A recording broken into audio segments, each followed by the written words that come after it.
Welcome back to the Wealth Builder podcast. My name's Nick Donato, and I'm a financial advisor at Guidance Financial. Today, I'm pleased to be joined by Ethan Donati on the podcast. Me and Ethan go a long way back. We've known each other well before we were both professionals. Ethan has an interesting story.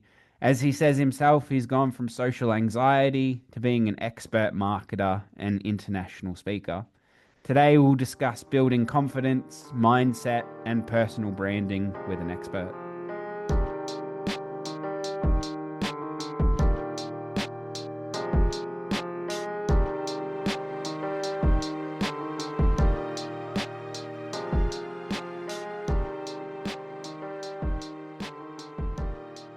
So, Ethan has many accolades. He's a five-time Two Comma Club Award winner, Young Entrepreneur of the Year a couple of times. He's got a book.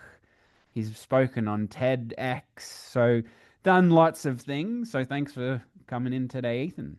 Thank you for having me. One of the other things that you did is you've brought David Goggins and Gary V. I can't say his surname, but Gary V. to Australia and Yeah. to come and speak. How did you go with that?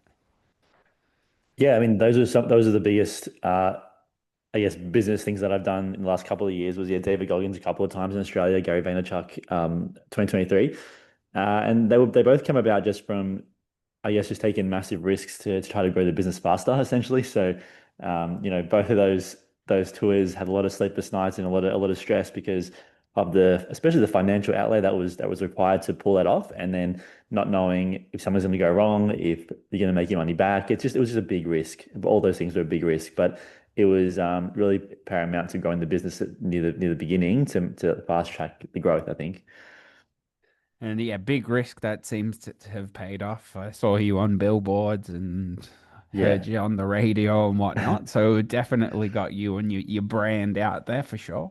100%. Yeah. I mean, the media and everything surrounding it is second to none from what we experience here. Oh, that's good. But taking a step back, Mhm. in terms of your book, going from social anxiety to becoming an international speaker, standing in front of stages of thousands of people, I take it, Yeah. and heaps of people. What sparked your transformation? What sparked it essentially was, well, I think a few things definitely sparked it, but the biggest one was just having this kind of epiphany moment where it was like, I'm either going to keep going down this path of social anxiety, can't speak to people, can't really make friends, socially awkward, or I can just try to do something that kind of just makes me stand out, you know? So for me, it started from just wanting to be not the same path I was going down. And I kind of just thought about like, what's the alternative? What's the worst that can happen if I do try to make a difference or try to change myself? And the worst case scenario really wasn't that bad. It was either like embarrassment or like what's actually going to happen that's that bad. So there wasn't anything that kind of stopped me. So I just started taking risks, started doing what was the most scariest thing, and pretty well published that public speaking is the biggest fear that most people have in the world.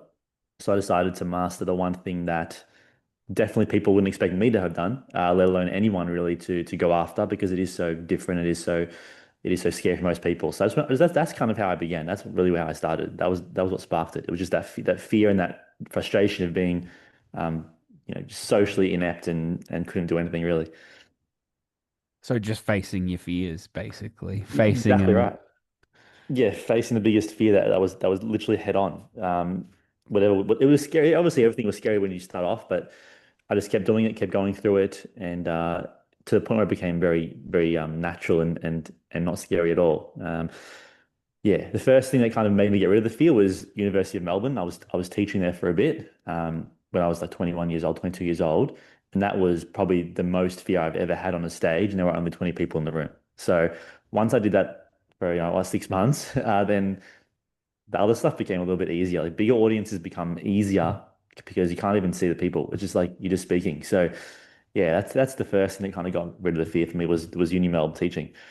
Yeah, and I guess knowing your stuff would Yeah, also knowing your stuff back to front, whatever it is, whatever profession you're in, marketing or financial planning, accounting, whatever it is, would Yeah. probably also go a long way, knowing that you can probably answer 90% of Yeah. questions off the bat. That's right. Yeah. The confidence just in no matter what you're gonna ask, it's gonna be answered fine. So yeah, that's 100% correct. Yeah, just knowing your stuff. So I guess building confidence was a big piece in that. So I guess as a young entrepreneur, how did you build your confidence in your business? Was it just by getting exposure, by doing facing your fears and getting in front of the 20 people and then the 30 people Um, and 40 people, or well, there was a confidence in the business and there's confidence in personal traits. And I think that confidence in the business came from being good at what I was doing. So like my first ever clients were people that I knew and I was already confident in my delivery because I knew what I was doing and the way I was able to help them was pretty easy for me. So, but I don't think that was really the biggest factor of the growth because a lot of people are good at what they do. A lot of people are really good at their skill set. They just don't have any clients and they don't have any visibility. So yeah, the biggest confidence boost that came from when I improved my personal traits. When I improved my personal confidence, then that's when there was no more limitation to what I could achieve. So if I had to start all over again, I think that I would really focus on personal growth first, and that's what will lead much easier to the rest of it coming up second. I mean, yeah, because the business stuff is comparatively easier than improving your own self-esteem, your own traits, and your own skill set individually. Mhm. So building yourself up led Yeah. to your business flourishing. What are some of the ways that you did build yourself up, so to speak? Um, I think the very first thing was identifying what the issues were, which were, well, I can't grow a business if no one knows who I am. So, but I don't want anyone to know who I am because I'm scared of people. So that was the problem. So the first thing I did was I went to like different business groups, like business networking groups. And honestly, I thought that was like very, very strange. The dynamic there is very awkward and very full on. So I didn't really but I went there just to kind of see what I could do. The first time I went there, I actually had to bring someone to like do the talking for me. So when I worked at Nestle, I had like a good mate there, and he would come with me to the business events. He would do all the speaking, and I would just do like the ads when they kind of converted. So, the first few times were just still the same, until eventually the second step was can I speak on one of these stages, and then yeah, I got a business coach, and he had a connection to a person in Europe, and I was going to Europe for a holiday. So one of my first ever gigs was in Zurich, and that was actually really easy for me because no one knew who I was, and I wasn't going to plan to go back there anytime soon. So I was kind of like freeing. And then I did that one, and I got a bit of momentum. And the year after, just before COVID, I started taking really small risks and like spending $10,000 on ads or on an event of my own. And then I spoke for literally, I think, a 6 hour day in Colorado as my first test for myself. So I think it was taking risks and then pushing myself in those ways, out of those boundaries to really just almost, I just forced it. Didn't even think about it really. I just forced it. So forcing yourself to I guess take that risk and then have a little fallback or little, no parachute, so to speak, in sink or swim kind of Yeah. situation, speaking in front of all these people.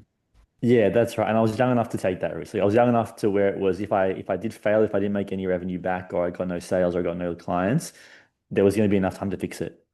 So yeah, just like a logical decision making tree of is this risk worth it or not? And the answer was yes. And the first one failed big time. I like lost the 10 grand that I spent on the first ever one that I did. Um, but then from there, I kind of took off. After that one failed, I was much better from there. I got like, my skill set up. Building the skill set, building your brand to then become, to get to where you are today. Yeah. So, if there were some strategies other than, I guess, just facing your fears, some Mm. strategies to give to the listeners on how to overcome, your fears and build your confidence, especially in a professional space. I mean, Yeah. I've been to um, those networking events, and they can be daunting, especially if you don't know anyone. Yeah. But from a professional perspective, building that, confidence and some strategies, if you have any, if you used Yeah. any? Yeah, I look, the kind of strategies that I used were literally exposure therapy. That then, I mean, just exposing yourself to what was the scariest thing possible for you. And I think that most people settle on something that's pretty easy. Like honestly, if I was to say, yeah, what scares me is going up with someone in a networking event and saying hello, that's actually like it could be scary, but it's also not a massive leverageable event and it's pretty easy to eventually do. I think people need to just focus on a bigger overarching goal.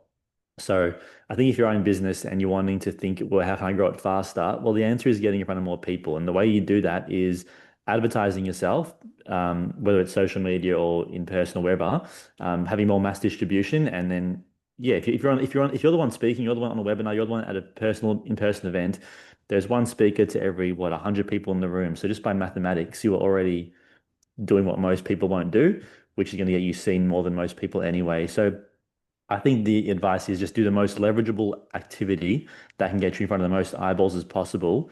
Um, and by doing that, it's also going to be a bit scary and it's going to push you to make everything else around you quite easier by comparison. Yep. So if it's not public speaking or international speaking, getting, your Facebook ads or Yeah, ads out there, 360%. social media is definitely blown up. Or, Yeah. I can't say it's blown up. It's a massive thing today in 2025 where people brand themselves and, Yeah. get exposure to their small businesses or their businesses. Yeah. So it's definitely one thing to do. And I guess you built up your personal brand and you're big on your personal brand as well. Yeah. And I guess that's through the exposure and getting your name out there. I take it. Yeah. Well, the personal branding part of this, yeah, came as step number three. So What's I step number two? Step number two is getting on the stage, it's like being a speaker. Step one was starting the business, just having some kind of skill set. Step two was getting on the stage. Step three was the personal brand. I think some people, like a lot of people that come to the events, they think, oh, I have to build a personal brand or a personal name first before I can start. And that is the wrong way to go about it because no one has a name for themselves before they start. Like I definitely did not. So personal brand came from advertising and doing the events and then yeah pulling off the hard ones. So I think when my personal brand started to really launch was in 2020 at the end of 2020 when it was still yeah lockdowns, COVIDs, everything was a mess. But I had a famous marketer called Seth Godin who did a webinar with me and we had 3,000 people attend live, which was the first big, I guess, virtual event I ever done. And once that happened, then I was able to go to, for example, Mark Burris or Naomi Simpson, and they all just started saying, "Yeah, we're happy to do an event with you too." So it's kind of like a snowball effect, you know. So the personal brand only happened because, I had done all the other stuff first, and then I started promoting it more aggressively with people that also they were already established. So I also was able to work with those people who already had the brand and by kind of like transpose to help me as well. So one of the biggest mistakes then would be that people try to establish their personal brand first rather than having some substance behind them through a Yeah. business, a small business, some substantial work behind them, before Mm. they jump in. Yeah, some people waste years trying to build a following up on like Instagram followers or TikTok followers, and they do this through organic marketing, and it can be very slow and quite painful to post on Instagram every single day. I don't want to do that personally. So for someone doing that, that's just going to be a very slow way to go about it. So yeah, I definitely think that if you have some clients first, some proof first, then you just promote it. It's gonna be much faster and much less of a headache than trying to build everything personal brand wise first, and then you realize, oh, hang on a second, like I can't monetize this. Mhm. Is Yeah. there any other, mistakes that, you'd tell people to avoid when building their brand up personally or, Yeah, I mean, I've seen a lot of mistakes. I think like biggest mistake that I've seen is I've seen people buy fake followers and they buy like, for example, I've seen people buy 1 million fake followers. You go on their profile, they have like 20 likes. It's very obvious that you've done something a bit dodgy there. That's a big mistake. Um, Other mistakes are having not having a specific focus point or speciality. I think many people just try to build a personal brand for the sake of it, and they get into like affiliate marketing whereby they promote other people's products. So you spent all this time building your name up, building your followers up, and then all of a sudden, instead of monetizing it with your own, you know, way of doing things, your own method or your own service, you've gone and sold other people's products that might not even be, perfect what your audience needs or what you actually talk about. So I think people go for the easy route too often when it comes to this kind of thing, like affiliate marketing, drop shipping. When you can build your own brand, your own services, you're much better off long term.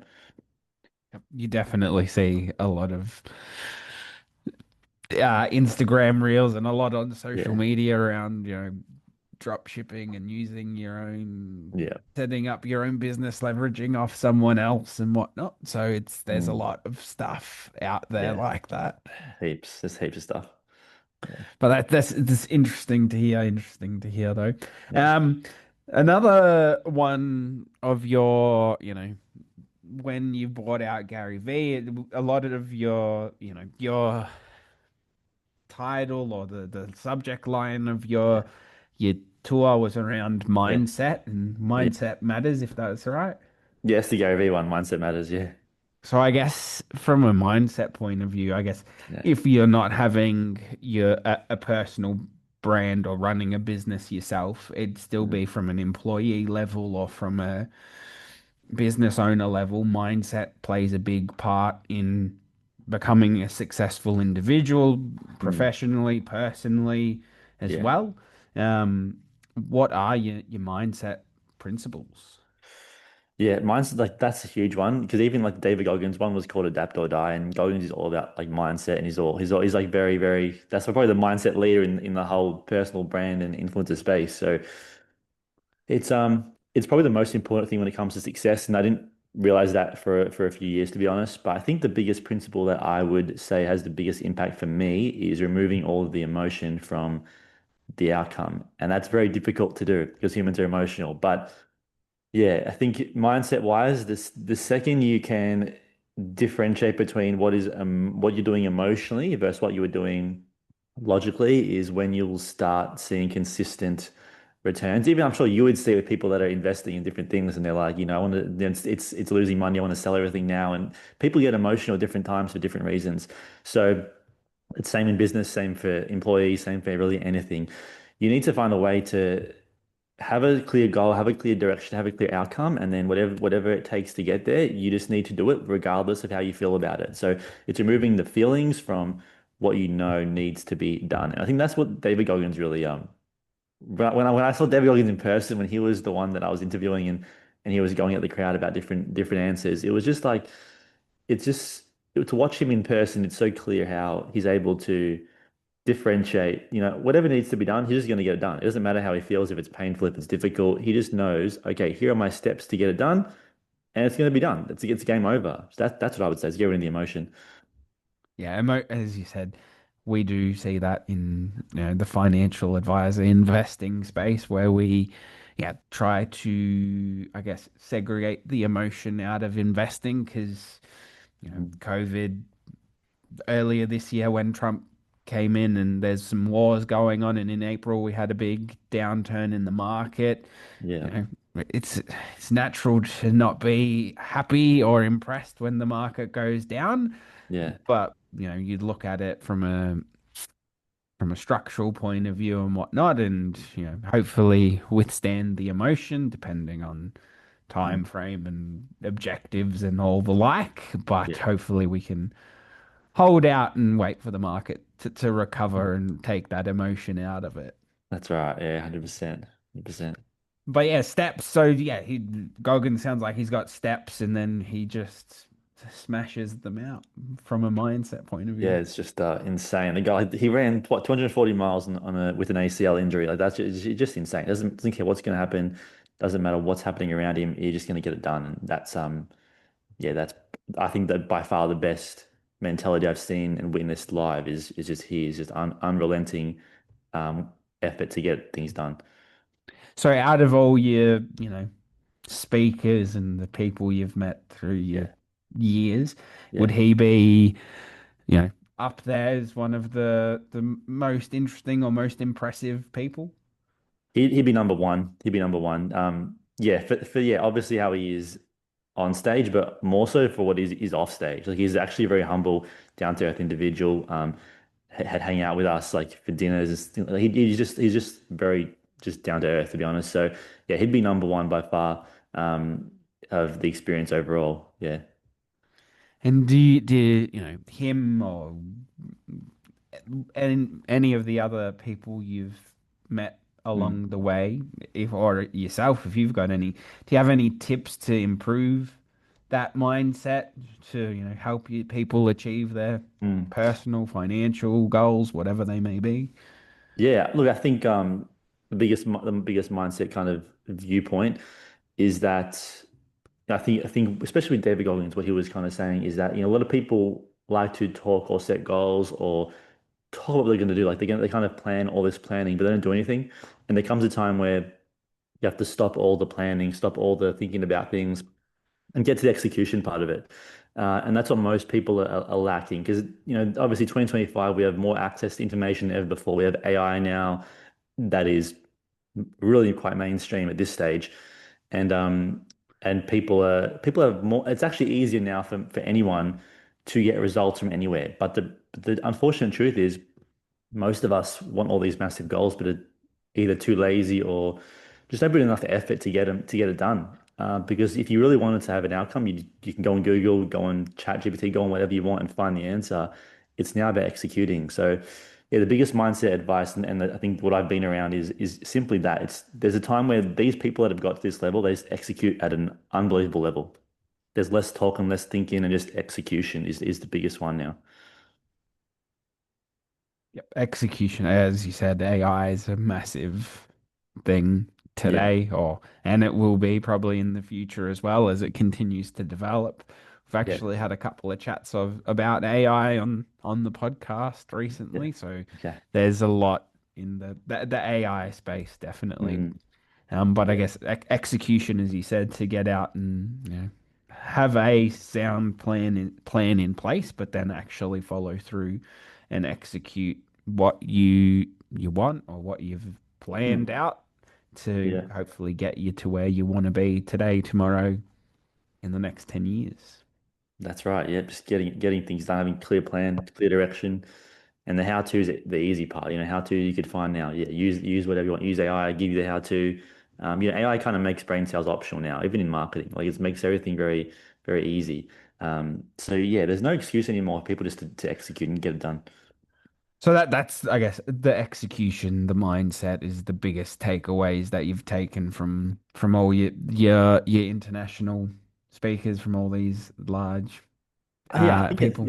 I think it sounds like it sounds pretty simple, but honestly, that's what by observing all these different people, it is actually simple. And we kind of, I guess, overcomplicate this most of the time. Is just like, thinking about all the combinations, thinking about all the possible actions that we could take, and then end up taking nothing or just overthinking things as humans naturally. So I think the less that you can overthink, the less you can kind of bog yourself down into the details, and the more that you can just go at a high level, this is what I want to be able to achieve, this is what I want to be able to do. Developing a plan to achieve that is the simple part, and executing is the hard part. So yeah, I think thinking less, getting out of your own way, turning off the brain almost, and letting your instincts follow you along the path. And then, so that's the mindset piece around that, and the people you've spoken to. But from your personal business, Yeah. building funnels and the like, what do Mm. you do in your? Do you want to give us an overview of when you're not Yeah. speaking, what you do? Oh, when I'm not, yeah. So when I'm not speaking, it's the hard stuff. Speaking is now the easy part. It's like the fun part. But day to day, I'm doing client work. So social media ads or funnels, writing, copywriting, websites. The whole digital space we do start to end. So yeah, most of my days are spent in the nitty gritty on the computer doing that, not the fun on the stage speaking side of things. Yeah, that's what I do most day to day. So what we can see is there's definitely some grunt work behind the speaking, and then Yeah. you've got to lay the foundation with the grunt work to then one day be Yeah. successful or be as successful as you are.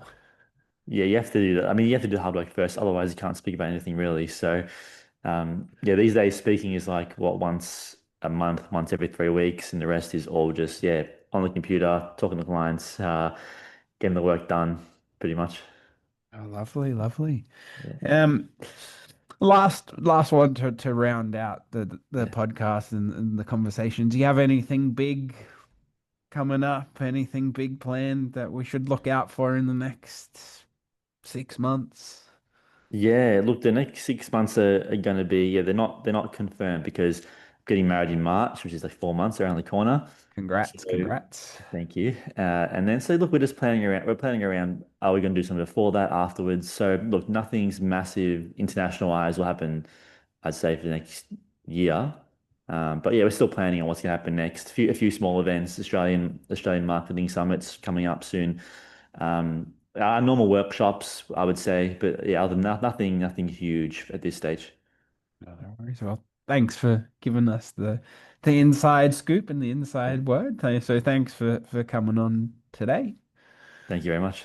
No worries. So that's a wrap for today's episode of the Wealth Builder podcast. Again, thanks to Ethan for joining me and sharing his insights and giving us the scoop about what's to come.